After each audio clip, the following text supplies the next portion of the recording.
Welcome back. This video is covering additional resources and support options. So the first one that I could suggest is in Washington State, where I practice law.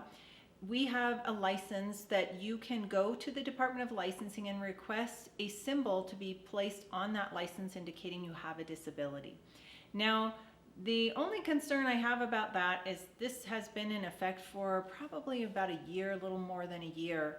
And I don't know anyone who has it. I don't know anyone in dispatch or law enforcement who has actually seen this. So it is an option in our state. I don't know if other states have this option, but if you do and it's clear and people are accustomed to it, that's a good option if you want to have that visible. Many people don't want to have that on their license, and that's why we created option 2, which is we did a special envelope front and back indicating some information to the officer, as well as a plastic card that could be carried with your license, because that gives you the option at various times to indicate that you have a disability. Sometimes people don't want to share that and certainly don't want it public on their driver's license. So it's an option. You have both of these tools. Hopefully in your state you have the optional special license.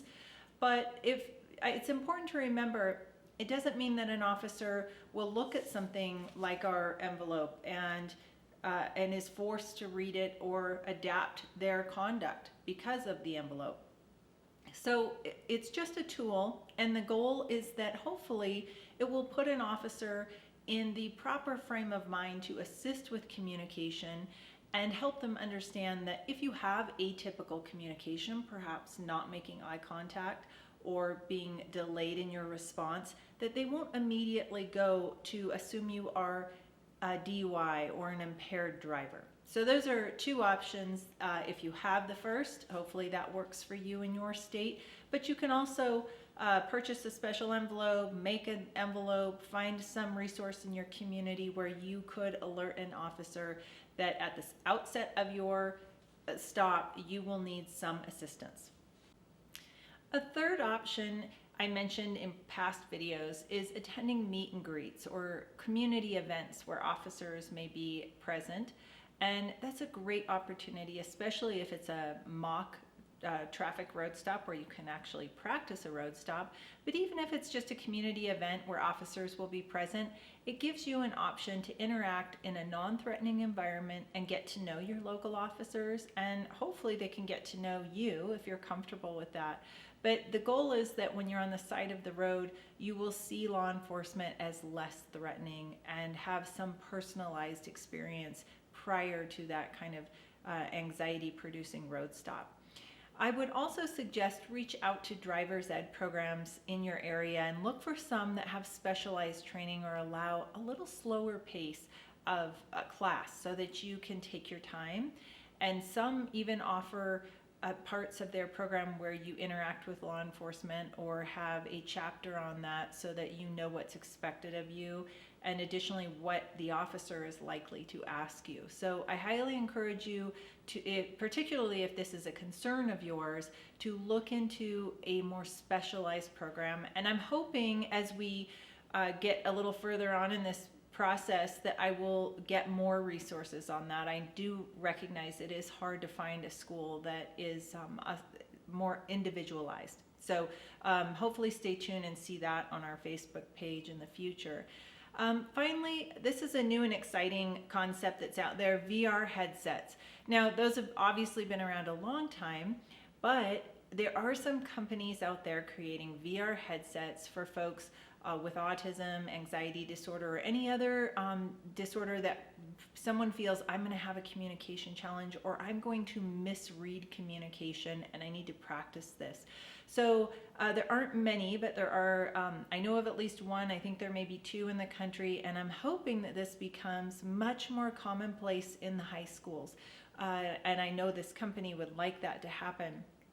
So these headsets allow the student and hopefully adults in the future, students to put on the VR headset, and a teacher or therapist next to them can see what they're seeing and walk through a traffic stop or other interactions with law enforcement, so that they can cue them and give them hints as to what would be appropriate during that stop. So that's a pretty exciting new thing. I think it's been maybe a couple of years, so that's pretty exciting, and I hopefully will have more information on that as well on the Facebook as we connect with more companies out there.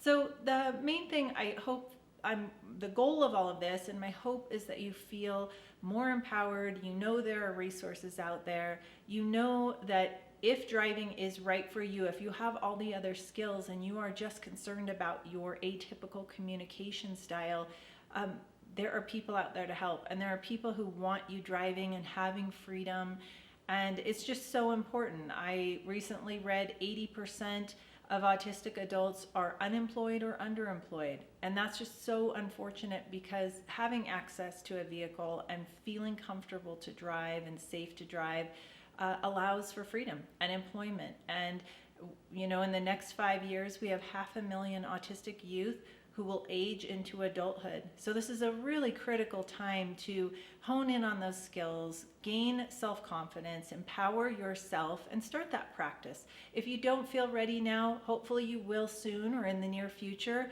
so that you know an option. It's an option for you to drive. So that's kind of the goal of Safe Road Stop. I hope you can find something in all of these videos to empower yourself, something to go research further and see if it's right for you.